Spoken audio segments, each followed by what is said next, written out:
Hi, welcome to the Diablo podcast. We are online at diablopodcast.com. I am your host, Flux, and I am joined this week by Wolfpaq. Hello. And Eliminator. Mush mush. And we are talking about the skill runes this week. Blizzard updated their website with all the skill rune info, which we'd already seen from the beta data mining, I guess, but it's fun to look at all the stats, and of course we have them all in our wiki as well. And we thought both these guys emailed me separately earlier this week saying, hey, runestones, hey, skills, hey, podcast. That's right. That pretty well sums it up, right? Yep, pretty much. And we've all gone through all the lists of the runes and the skills and noted a few that we thought were interesting, and we're just going to go by character and just say, hey, here's something cool, and we'll all talk about it a little bit. And we have not compared our notes in advance, so it'll be funny if we all have the same runestones and the same skills. And I don't know about you guys, but I could have picked about 20 runes and skill effects per character that were worth talking about. Oh yeah, easily. I really tried to narrow it down to just a few skills that can really have an impact on the game. I only have a list of like 5 or 6 things I wanted to talk about because I picked things that I mean, a lot of the skill runes are awesome, right? But I tried to pick ones that were extremely interesting for me, that a high point of interest, I would say. So in other words, they're going to be about barbarians? Yes, barbarians or wizards. How cool is it that every effect has its own name? Yeah, I like that a lot. I do too. I mean, it's going to be pretty easy for people to just, as soon as they see something, they'll be like, oh, well, that's Hands of Lightning, or that's Blazing Fist, or whatever. Do you think people will really memorize them all? You know what? I really do. In PvP especially. Yep. I mean, I'm sure we'll memorize the effects, but I mean, like, for instance, it's like there's Grim Harvest. Like, oh, that sounds cool. It's much, much cooler than, Crimson Rune in Threatening Shout. But as bad as people are with names, I guess people can remember stuff if it's in video games, though. Everything gets minimized and, acronymed and stuff. Oh, yeah. There's going to be a whole new set of acronyms, which is awesome, actually. Yeah, it's something to update the wiki glossary with. Yeah. So I mean, I'm like Poison Dart with Alabaster is the infamous snake to the face. I mean, so are people going to call that STTF or snake face or? They'll probably just call it snake, maybe. I'm going to call it STTF. He likes it. It sounds cooler that way. Yeah.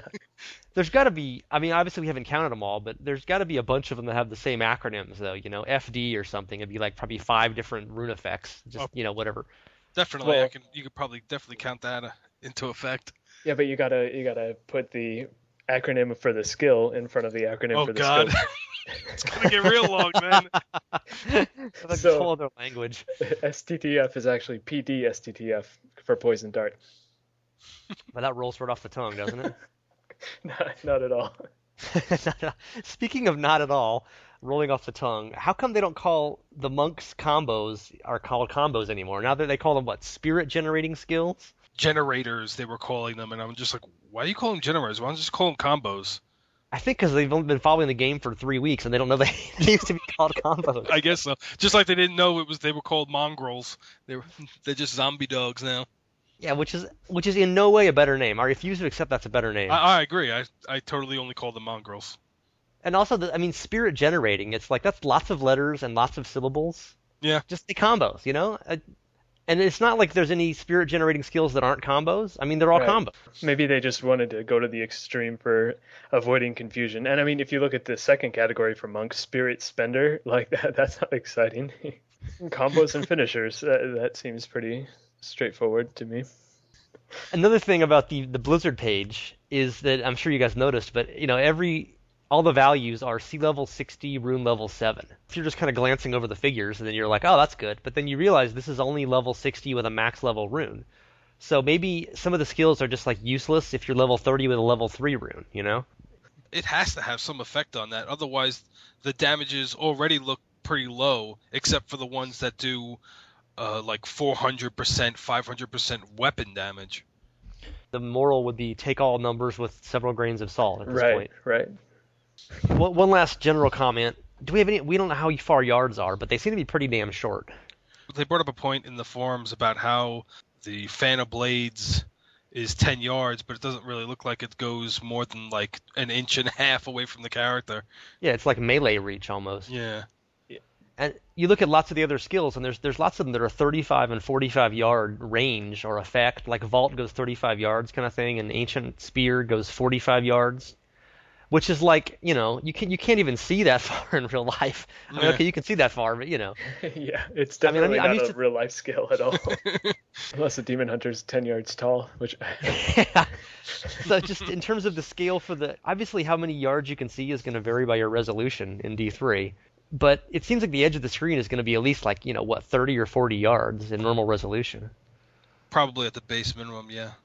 one of the vault skill runes, right, doubles the length you go. So base is 35 yards, and then there's a rune that makes you go 70 yards called acrobatics.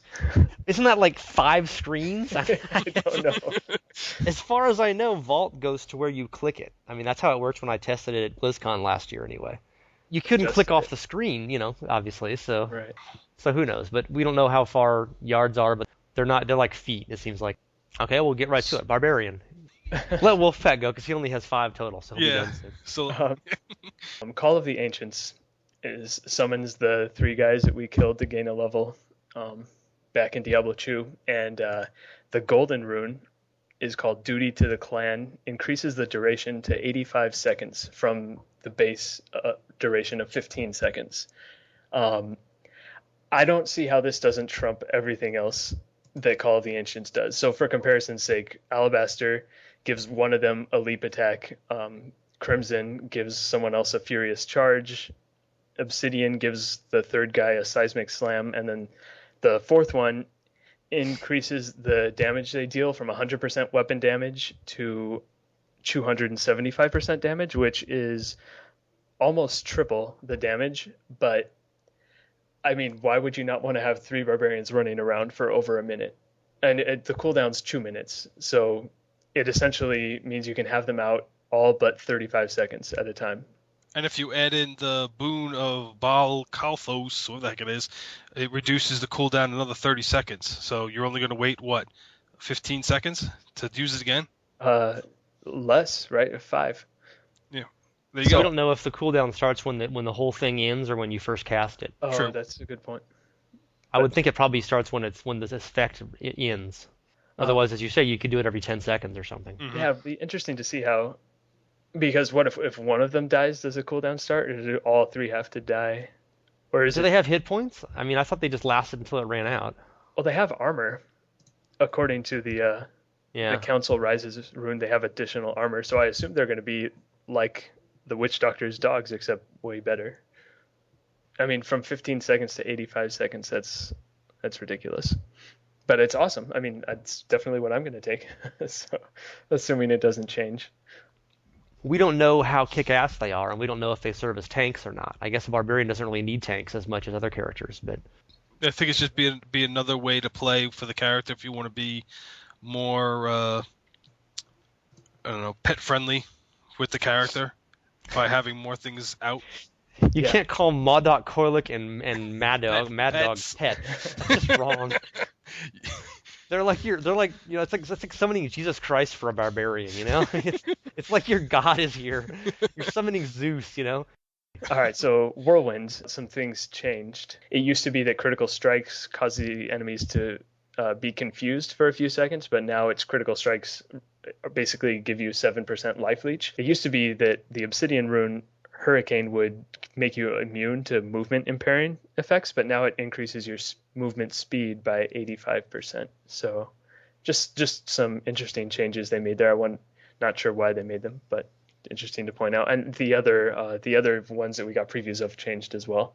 It makes me think that between now and the game's release, we're going to see several other changes to various rune effects. Yeah, they also said there's going to be changes to the number of skills, and the order of skills are changing. Yeah. I mean, somebody pointed out the wizard has like 25 skills now, the other ones only have 21 or 22. Yeah. So June 2012, you guys think? Yeah. They seem to not be done yet. Cleave with the Gathering Storm, the Indigo rune, where it says that it draws enemies in from 26 yards away before landing the strike. So it sucks people in and then you cleave at them. I was wondering how fast are they gonna Are they going to have that animation? Is it going to look ridiculous to be able to have the cleave, come off in a decent time frame? Or is it just going to be too slow to even want to be using?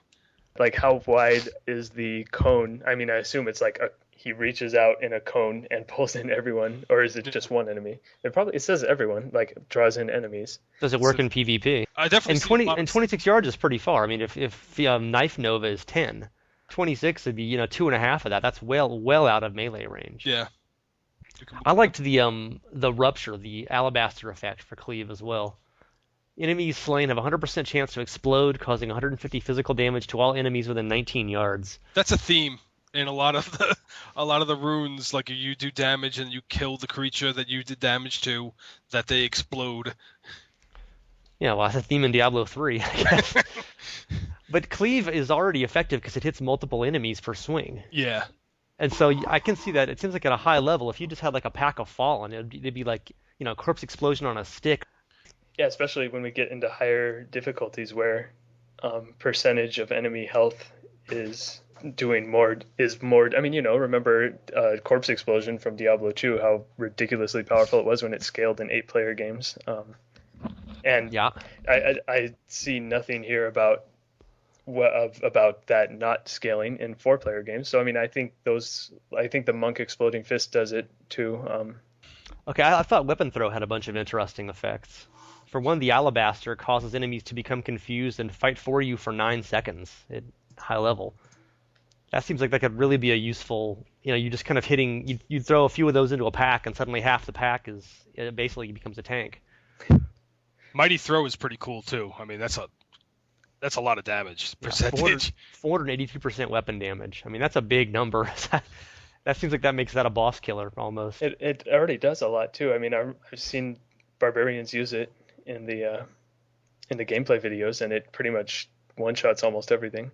That stacked with the passive skill of No Escape, which increases the damage 100% as well. I also thought the Indigo Ricochet was fun, where the weapon will bounce between up to 8 targets within 20 yards. I just want to see an axe like bouncing like a pinball machine. That ding, one surprisingly we've seen for a while though. That was, I think it was in last year's BlizzCon, and some of the little clips that they were showing of the rune skills of how it would bounce. Because Weapon Throw, the base version of it, slows enemy movement speed substantially for 4 seconds. So does Ricochet going to slow all 8 enemies for 4 seconds? You would think so. Which is pretty useful. I mean, especially if you're partnering with a Demon Hunter who has Call of the Weak, which is the passive increasing damage by 20% on snared enemies. Even if you don't, Weapon Throw could be your Barbarian emergency skill in that case, where slow down the attackers quickly. You get one of those packs of, champions that are extra fast and stuff. Yeah, stun them, slow them, and run away. I mean, it's almost like entangling shot kind of thing for the Barbarian with that.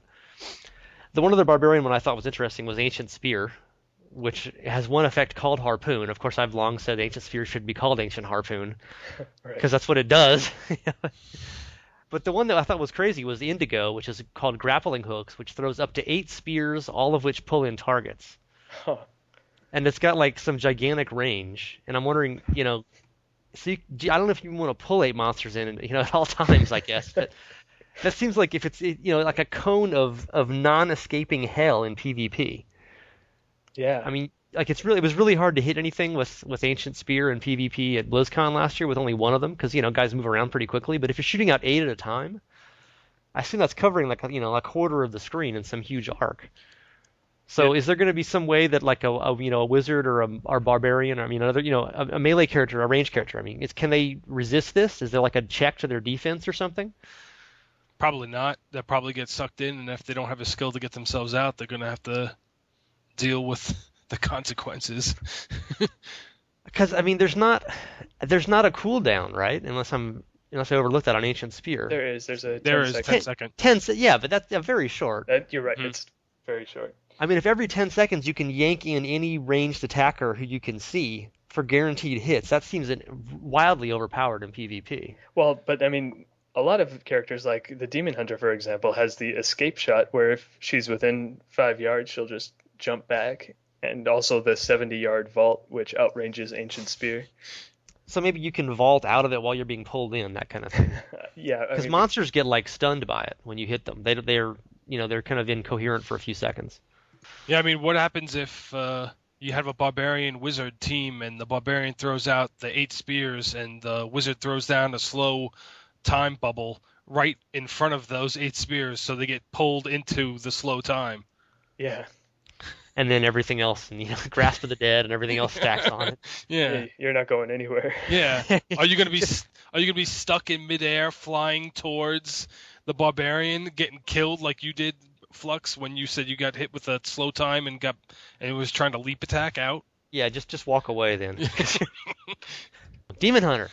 One of them is multi-shot, which I'm extremely looking forward to because it was one of my favorite skills from Diablo 2. And so there's two runes that almost accomplish the same thing, but I guess are kind of different. So one of them is the full broadside, which is the Crimson rune, and increases weapon damage from 110% to 242%, which is more than doubling it. And then there's Fire at Will, which reduces the cost from 30 hatred to 16 hatred, which is almost halving it. So on one hand, you can shoot half as often but do double damage. The other hand, you can shoot twice as often but do half damage. I mean, those seem a little I don't know. I would think everyone would want the double damage one, but I suppose there could be reasons for I think one. there would be, depending on how you've built your character, if you felt that might be a little bit hatred starved. But yeah, I could see them having you make a choice of, well, do I want to do more damage or do I want to try to conserve a little bit of hatred with this skill? But you're missing the most important rune. Arsenal. Arsenal with the rockets, of course. They might just be referring to rockets as just any sort of flying object, like the definition of rocket, propelled object. Yeah, if you recall in the videos, the last, when we got those videos of the runestone effects, there was one of the Demon Hunter ones, like these little black things would shoot out like little guided short-range missiles. Yeah. You couldn't really see it. I think maybe those are what rockets mean. Yeah. That's what I think. Any kind of guided something. Yeah, that's what I think too. I think a lot of people are blowing it out of proportion, saying, "Oh, why is there rockets?" Or It means projectiles, basically. exactly. They didn't want to say projectiles or guided missiles 6,000 times. And they can't say arrows because sometimes it's his crossbow or vice versa. Or bolt, yeah. The multi-shot was very disappointing when I used it at BlizzCon last year, in that it didn't do much damage and it was a huge mana cost. Of course, that was before they had the current resource system, but Right. You'd shoot like 3 of them and it would do very little. I mean, it was really good to hit every single target in a direction, but it took you like 5 multi-shots to kill things, whereas you could kill them with like 2 bolo shots. And bolo shot used a much less mana, so it just wasn't really worth using unless you just had a huge pack, and even then you can only shoot it like 3 times and you were done. So I'm curious to see how it balances, in terms of a hatred cost and how much hatred we'll have at high levels and regeneration rates and stuff. I think it's one thing some people have commented about the Demon Hunter is the fact that they seem to be a little bit underpowered in damage because of the fact that I don't think they have a single skill, or they don't have really a lot of skills that have a cooldown. So they're meant to be more spam-based characters. Yeah, if you can get your resource managed correctly. Yeah. And the low levels, they don't have much AoE or multi-target stuff. And you look some of the runestones, even for low-level skills, give you AoE and multi-target stuff. So I think when obviously just the beta doesn't really give you a fair picture of what the final game will be like. Right. But multi-shot, it seemed like, at least the way it worked at BlizzCon last year, which obviously could be very different in the final game, but it was very much a utility skill, like a situational thing. It wasn't Diablo 2 where you just use multi-shot every single shot forever because you had so much mana leech. Yeah. It seemed like this is something you'll save and use when you've got a really big pack of monsters and you want to get 4 or 5 shots and hit everything. It's not anything you'd ever use against just like 2 or 3 targets or a boss or something. I kind of figured that was their whole point. They didn't want it to be just the default always skill like it was in D2. Yeah, the other one I wrote down was Companion. I specifically wanted to talk about the Golden Runestone, which is instead of using your companion for attacking for you and doing things like slowing for you or stunning or you can use it to give yourself basically a permanent self buff. Additionally, the ferret for Alabaster gives you more gold when you pick it up. We don't know what the companion looks like. It's going to be curious to see if it's, if it's like a little glowing golden thing, like the Academy Award monk skill, the decoy, Yeah. or are they going to be like actual animals? I mean, my thought on companion was wondering about what the boar and the wolf companion. I mean, are they tanks? Are they just like glowing things that add to your damage? I mean, it makes a big difference if you have a tank with a ranged character, obviously. Did you have any Demon Hunter ones? Just to talk about the rockets. Lower Hungering Arrow, I thought, is level 1. I mean, it's one of the first ones you get. And the Alabaster rune in that is Spray of Teeth, and it causes crits to explode from enemies, which gives you a nice AoE kind of thing. I mean, that's like you were saying, people are not liking the Demon Hunter that much at low levels because you don't have any multi-target skills or AoE skills. And here's one in a level 1 skill with... But the interesting thing with that skill is it's got a 60% chance to pierce on Hungering Arrow just in general. And we don't have any idea how common piercing is going to be. I mean, in Diablo 2, everybody obviously had Penetrate for a passive on Emboazons. Okay, the utility skill... Yes. It's called Preparation. I can see the hemorrhoid jokes coming already. But it's got 120%, 120-second cooldown, and the default function is it instantly restores all discipline, which seems like an emergency. I vaulted 4 times and I'm screwed and I'm trapped. But then you look at punishment, and it now costs discipline and restores hatred. So basically, it exactly reverses the function of the skill, which I found pretty damn interesting, given the problem that people are having with hatred running out so much. Yeah, if you're a hatred-based demon hunter and you need more hatred constantly, you'd probably take preparation with punishment. Preparation H, yes. Preparation H. Preparation P you would use in this case. Which has 0 cooldown, and for 19 discipline you get full hatred refill. And I would imagine that by the time you could use all your hatred up again, you would have regenerated at least 19 discipline. That's infinite hatred. Yeah. Of course, you'd always be out of preparation, I guess, but you don't want to run a preparation. Okay, I'm tired of this joke already.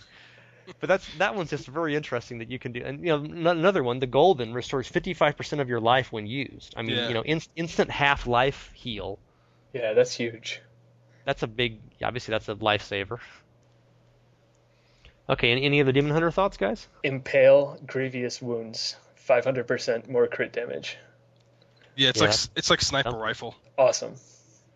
Are there passives for the Demon Hunter that increase your crit chances? Yes, and I was going to say stacks with Sharpshooter, which I definitely plan to take incredibly well. And Sharpshooter is you gain 3% chance to crit every second, and it's reset after you critically hit. So basically, when you head out of town, your first shot's guaranteed to be a critical hit, and thereafter you keep getting bonuses.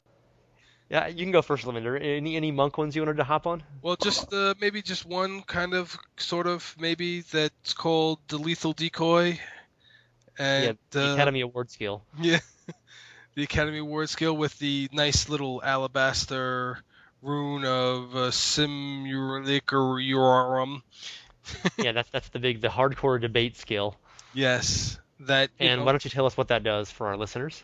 If you die while the decoy is alive, you are resurrected at the decoy's location with 100% health. 100% life, actually. I'll use the correct wording. The decoy no longer attracts enemies, and the duration is increased to 26 seconds. And the usual duration is 5 seconds. Yes. So it's a huge increase in duration. So you cast this thing somewhere in the corner. Yep. And for the next 25 seconds, no monsters will go at it. And if you die, you will appear where that is with 100% health. Yep. And you can do this every how often? What's the cooldown here? The cooldown is no cooldown. How about that? So you can just recast this every 26 seconds and you'll never die if you're hardcore. Exactly. That seems that might be a little much. Clearly all hardcore players are going to be monks. Or all hardcore monks are going to be lethal decoys. And the Academy Award goes to Lethal Decoy. And that's why I brought up that comment, the topic in the thread about does this, we wanted to ask the really hardcore players, does this feel like it's cheating the system? Having this plus the... near-death experience. Yep, plus the near-death experience. Well, as we learned with the real money auction house, if Blizzard puts it in the game, it's no longer cheating. Well, as far as they're concerned. I don't know. I can't imagine it's gonna. I mean, who knows? But it seems like this would be something they'll have to turn down a little bit, just because I mean, no cooldown, 26 seconds, 100% life. It's like what? Well, it does cost 75 spirit. Oh well, that's a big cost. I made up a couple of builds that had, first off they have the extended soul, which gives them another 100 spirit. So now they got 200 spirit. Or 300. You start at 200 because in the beta people have 200 spirit right now. Oh really? Uh-huh. At Okay. max, yeah. All right. So you have 300 spirit. So you can at least do it, 4 times. And you're obviously going to be gaining more spirit, while you're using your spirit generating skills. Exactly. What are those called again? Spirit generating skills. Okay, that's the best term we can come up with, I'm sure. But I mean, even if you only use it against bosses or something, I mean, it seems like so you're down to 10% health and you're fighting Diablo. It's like, what should I cast now? How about lethal decoy? Yeah. I'm going into combat with the boss. What passive skills should I get? Near death experience. And a lot of the skills that I've looked at with the monk with their runestones, you can really make a character that just cannot die. It's really hard. Like look at Serenity. So Serenity, you are enveloped in a protective shield that Intercepts. yeah. I don't know why I couldn't read that for a second. Intercepts all incoming damage for 3 seconds and grants you immunity to all crowd control effects. With the Obsidian rune, it extends the time from 3 seconds to 6.5 seconds. That's double the amount of time to be completely immune to damage and crowd control skills. The one objection to all this is that people are really impatient. They want to kill things faster. Mm-hmm. So Yeah. there's a lot of really powerful defensive skils here, but you know how people are. They want to go glass cannony in many cases. Those are the people that don't play hardcore, though, right? Yeah, even hardcore people get pretty. There really weren't much differences in the hardcore builds in Diablo 2. Once people got good at it and had really good equipment, Mm-hmm. you just had a little more vitality, but you had kind of the same skills. But that's something I thought would be interesting in D3 with the skill runes, as you guys are pointing out in this podcast. There's a lot of these that you would, I mean, no one's going to bother with that Resurrection, Academy Award monk skill if they're not hardcore. I mean, you don't care. Yeah. But with hardcore, that's like the most important skill in the game suddenly. So, any other monk ones?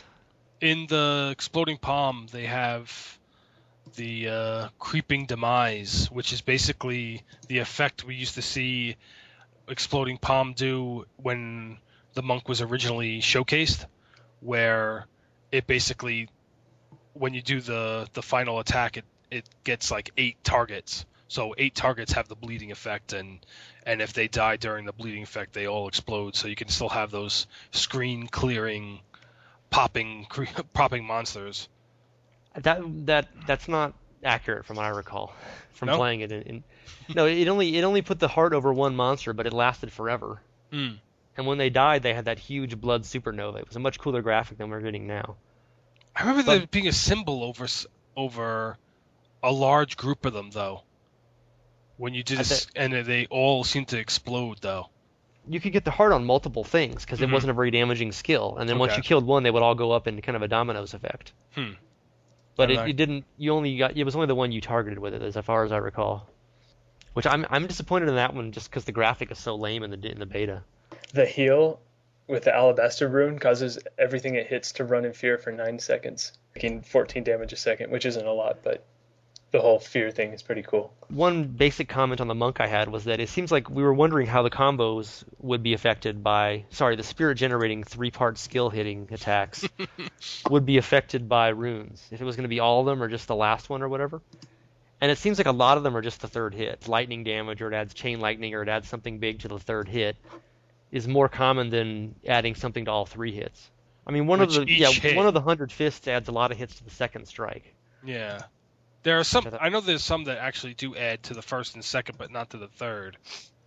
Yeah, Way of 100 Fists with Indigo makes the second strike increase from 8 to 22 hits, which I wonder how long that takes. But that seems like a lot of hits. Just hold on a second. I just got to finish this to use this skill. Hold on, a little longer. Just a little longer. Yeah, did you? I get a flashback to Zeal there in D2C when it was like one hit per skill point. I tried to cast my lethal decoy, but I was busy. Yeah, stage 2 lasts for 5 seconds. Yeah. Punch, punch, punch, punch, punch, punch, punch, punch, punch, punch.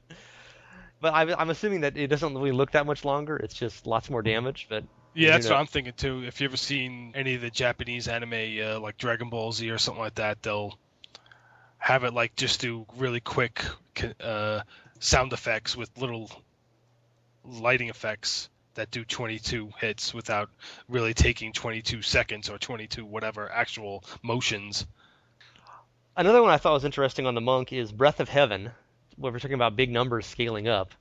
I mean, just the base Breath of Heaven says, heal a blast of holy energy that heals you and all your enemies within 12 yards for 4,790 health to 6,387 life. I mean, and then one of the rune effects basically doubles that. Yeah, the Circle of Life. Because, that heals for 9,800 to 13,000 life. I mean, you need to heal for 13,000 life? I mean, how many hit points are we going to have? Yeah. We don't know what level 60 life is going to look like, but that was a little higher than I was guessing it was going to be. Yeah. It makes the 100 per second you get from Mantra of Healing look like a chump skill. Yeah. 100 per second, and this is worth 5,000 at a minimum. Yeah. So that's 500 seconds. Oh wait, 50 seconds. Yeah. Math is hard. And then you look at something like Decoy. I mean, we already talked about the big effect, but I mean, it's dealing 43 to 78 damage is the damage of Decoy. Yeah. And this heals for 5,000 life. So there's quite a discrepancy in how much damage you're outputting and how much healing you're doing. Another one I thought was interesting on the monk is Mantra of Healing. It's basically prayer. It causes life regeneration per second. But if you put in, which one was it? Alabaster, it also increases resistances to by 50%, which I thought was interesting because resistances in Diablo 3 are not based on percentages. They're flat numbers like defense or something. You can have 200, 300, 400 resistance to something, and that's what's calculated with the monsters in the same way the defense is. So it damage mitigations some amount of the fire or the lightning or whatever damage. So it's weird that I guess they can't give you a flat number with this because flat numbers will scale up. But I mean, say you have 400 fire resistance late in the game, this will add 200 more fire resistance. So it's weird to think of what 50% means, where the more you have, the better this is. Yeah, and they also have the other skill, the passive skill, one with everything. Which, so if you had fire resistance of that 400 or whatever, and you have this skill, then everything has 400 and whatever resistance plus that rune, and now everything's plus another 200, so everything's 600 and something. But we have no idea what these numbers mean in terms of how much you need, or what does the Buddhist monk say to the hot dog vendor? Make me one with everything. And so of course the hot dog vendor gives him his slathered dog with relish and onions and sauerkraut and all those other horrible things. And the monk gives him $20, and the hot dog vendor takes it and just stands there and watches him. And the monk waits, and he finally goes, "So where's my change?" And the hot dog vendor says, "Change comes only from within." That's a long way to go for that, wasn't it? Okay, anyway, moving right along. One other one I thought was interesting was SSS, as we're calling it, Seven-Sided Strike. One of the runes is called Sudden Assault. Yeah, Sudden Assault Crimson, which grants teleport to the target location. The way SSS worked in BlizzCon last year, it always teleported to the target location. You could aim any monster you could see, even if they were down a level or around a wall or something, and you would immediately teleport to them and start pounding on them. So it sounds like they've changed that to where it's basically now a rune effect, and apparently you will need a line of sight or a line of access to use Seven-Sided Strike, just generally speaking.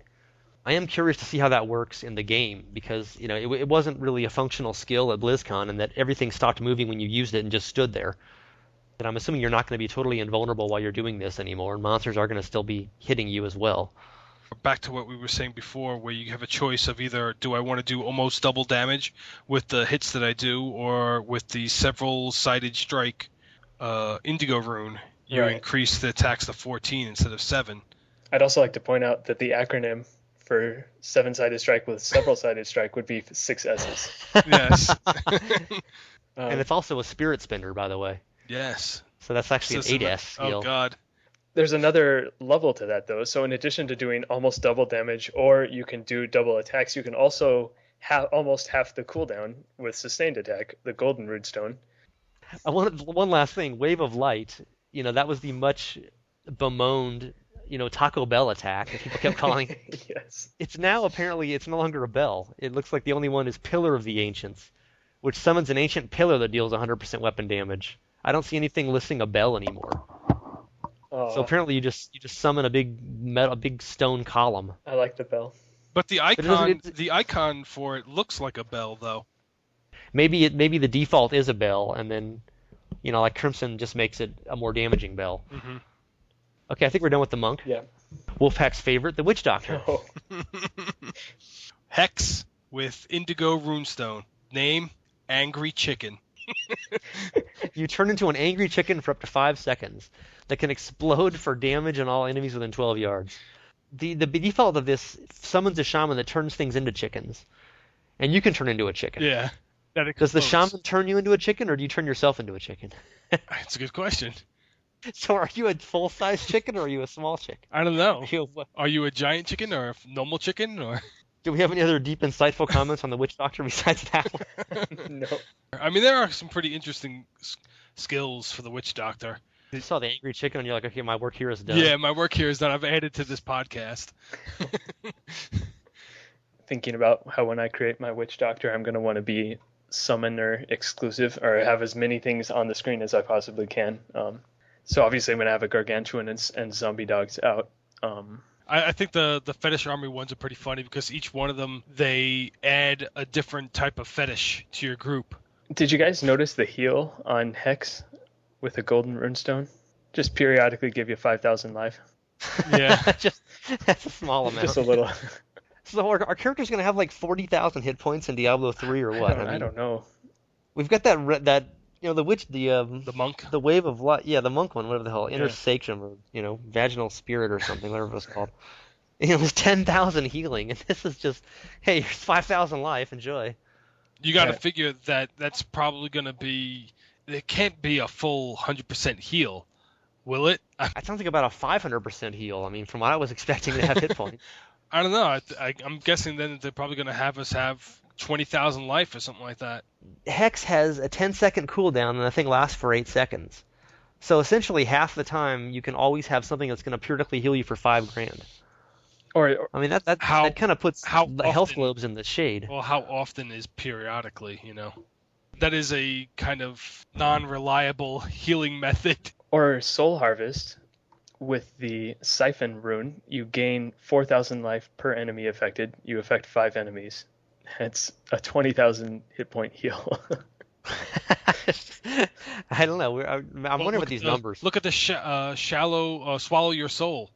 You gain 1,188 mana for every affected enemy. Yeah. I didn't know mana went that high. I think that it might be that a lot of these are just, the numbers are created by the script in the game, and they haven't really balanced the numbers for level 60s yet. So maybe they balanced it pretty well up to like level 20 or something, and then it just increases arithmetically, and it becomes some wildly overpowered number. We're gonna get hate mail about the podcast. You guys didn't talk about the witch doctor enough. Luckily, no one likes the witch doctor, so we should be safe. I like the witch doctor. I just don't see anything in his trees that are like ridiculously overpowered or except for the ones we just listed. Well, I mean the periodic health and stuff like that. Do we like the Plague of the Toads? The big one is called Toad of Hugeness. Kind of a cute name. It's a great name.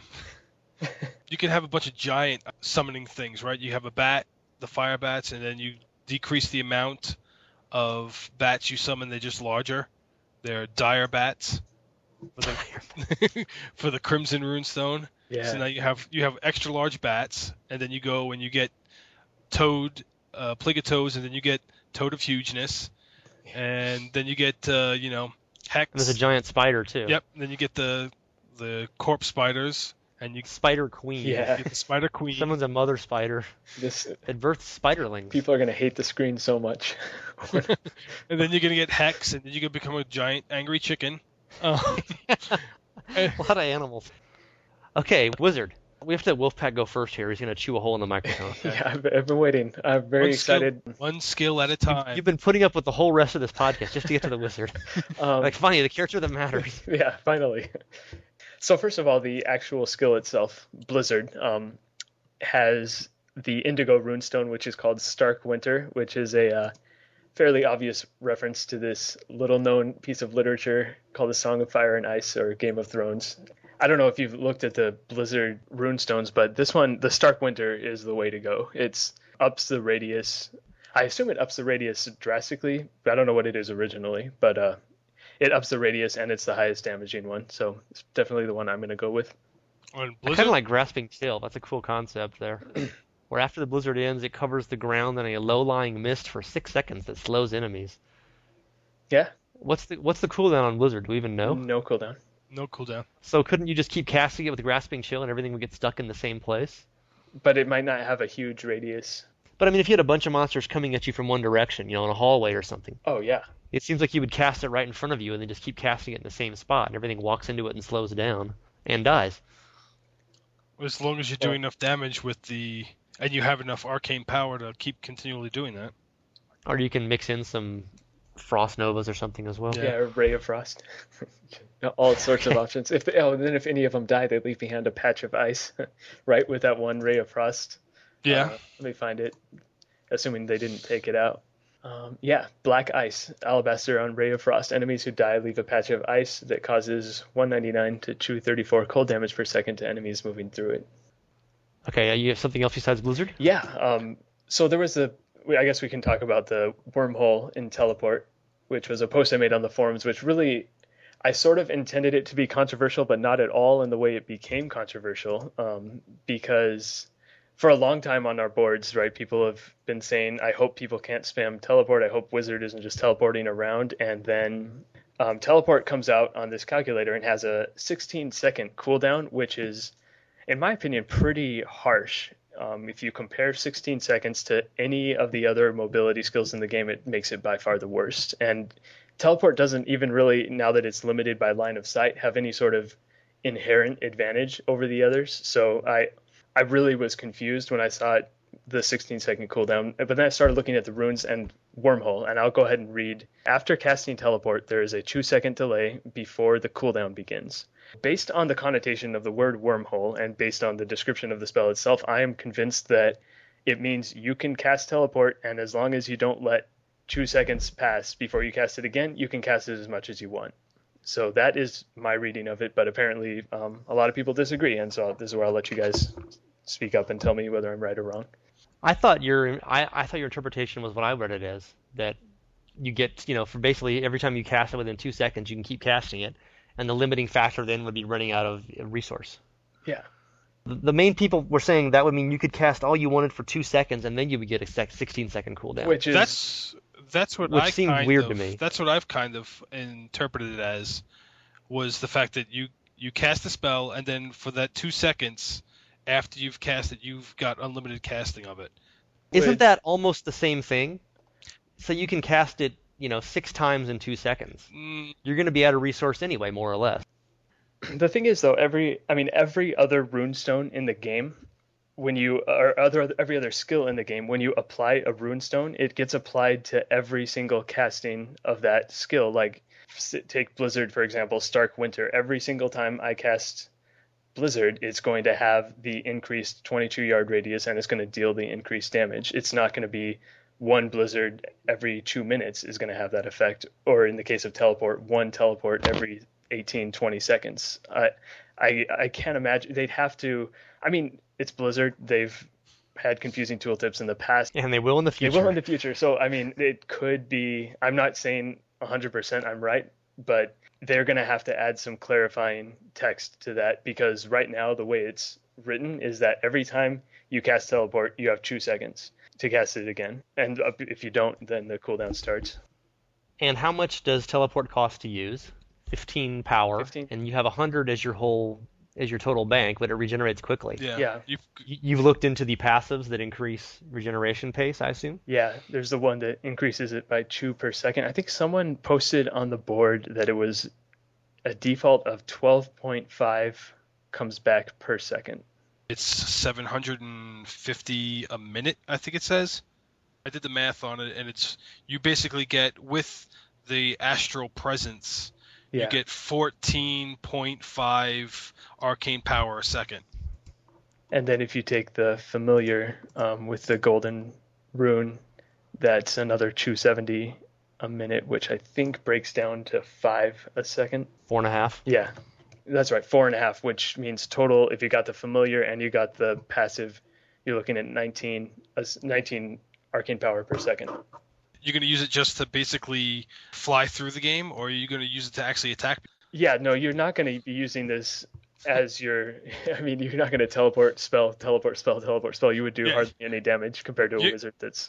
Your interpretation of wormhole, though, if you get unlimited teleports for 2 seconds, or you can keep doing one, at least every 2 seconds, it seems like the point of it is to allow you to do several teleports in rapid succession for like an escape emergency kind of thing. Yeah. Or a travel thing. If you had no regeneration, you can only do 7 with a little bit of regeneration. So probably you could do 8 or 9, and then maybe you could do 10 or 12 with really fast regeneration. But you can go a damn long way in 10 teleports. I mean, even if it only let you do, say, 3 teleports, that's still a huge difference. Because 1, they can still see you, but 3, you could go a couple of screens. Okay, I think we've beaten teleport to death. Any other not yet. ones? There is fracture, which is interesting to my build that I've been making up. Summons 2 mirror images for 15 seconds. Yes. You would use mirror image as well. So you have mirror image and teleport, but my mirror image I chose to do instead of doing the duplicates, which would completely make it insane to have 8 images plus yourself on the screen. I decided to add a little more damage to it and make it the mirror mimics. They do 70% spells that the image cast will do 70% of the damage as your own. And ordinarily, mirror image spells do 0 damage. Yeah, Right. no, my question is, will they be affected by your bonuses? Say, like Familiar, with the 40% increase in damage that Spark Flint gives you? I would assume so. I mean, it's 70% of the damage as your own. It's not clear when the mirror images are casting spells. It says, I mean, if you read the actual tooltip of mirror image, the images may cast some of the same spells as you. Like what? Yeah. Because if you... I think that means they only, from what I saw when they showed demos, I doubt they cast like slow time and stuff. I Right. think they only cast like attack spells. Right, but are they going to cast your attack spells? In which case it's pretty easy. If your Blizzard's doing a 500 damage a second, theirs will do 70% of that. But if they're casting Disintegrate when you're not, you don't even have the skill, like how are they going to calculate that? I had a question about other bonuses that you would get, like Temporal Flux. These mirror images, if they do arcane damage, as well as you can get Hydras that do arcane damage. Will they gain the benefit of Temporal Flux as well? Hydras definitely will. Otherwise, Yeah, it wouldn't I would make assume sense. so. But I'm not sure about images. If the images were casting Hydra with arcane in it, I don't think our images will cast Hydras. But Yeah, that'd be pretty bad. My build was basically about trying to get as much stuff on the screen as possible, damage coming from as many sources as possible with the mage. Magic Missile would be my basic attack, but I wouldn't be using it as much because I was thinking I would use the wand Virtuoso to build extra arcane power. The build that I have would really be dependent on how much arcane power I could generate quickly, because I had Energy Twister with the Trials of Destruction, which for every Energy Twister that you up to 5, when I use a signature power, I think it's called, signature spell, meaning my Magic Missile, it will release a giant Twister that does 11 to 18 for each charge. So if you have 5 charges, it would do 55 to whatever the high number is. I don't want to do the math. Right. It's like Energy Twisters, and then I'd have mirror images shooting off stuff as well, and then I'd have Hydras with the arcane power. That was pretty interesting that you referenced the Twister one where you're gaining charges every time you cast Twister to release a Twister with your arcane missiles. Well, the arcane dynamo is another sort of charges, but these are called flashes of insight. And every time you cast, you get 8 charges of insight. You do 50% more damage with your next non-signature spell. So I wonder if someone's going to make a build where they're trading off back and forth, spamming arcane missiles until they get the flash of insight, and then they start spamming energy twisters, leading off with a 50% increased damage until they get 5 charges to increase the damage, and then go back and forth. I think that would be kind of cool to try to do that. Okay, so the last thing I had notes on for the wizard was the Archon. Obviously, we just heard about it. We saw it in that leaked skill video that showed up on YouTube. It looks really awesome, and the description of it, I think, is even more awesome. 2-minute cooldown lasts for 15 seconds. That sounds a little discouraging at first, but then you read that every enemy killed while you're in Archon form adds 1 second to the duration.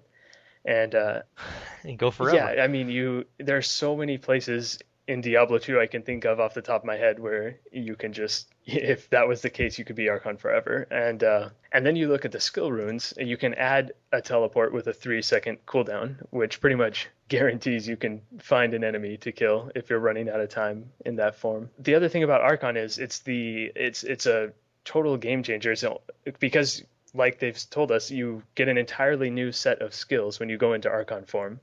Wizards, in addition to having their 6 base skills, will have another, I'm guessing, what do you think, 3 to 4 skills plus a 5th one if you decide you want slow time or teleport, or what's another one? Or is that it? Slow time and teleport are additional spells you can add to the Archon kit, which is pretty exciting. It adds a lot. I'm sure it's going to add a lot of dynamic play to wizards who take it. Well, I think it completely will replace the skills that you have. If you activate Archon, you won't have your other skills that you had before you activated it. You're right. If you want the skills in your Archon kit, then you switch to Archon. I wonder how hotkeys are going to work with that. They're probably just going to overlay what you had them. Maybe they'll just go in 1, 2 your mouse buttons, and 1, 2, 3 or something like that. Whatever you had your other skills in.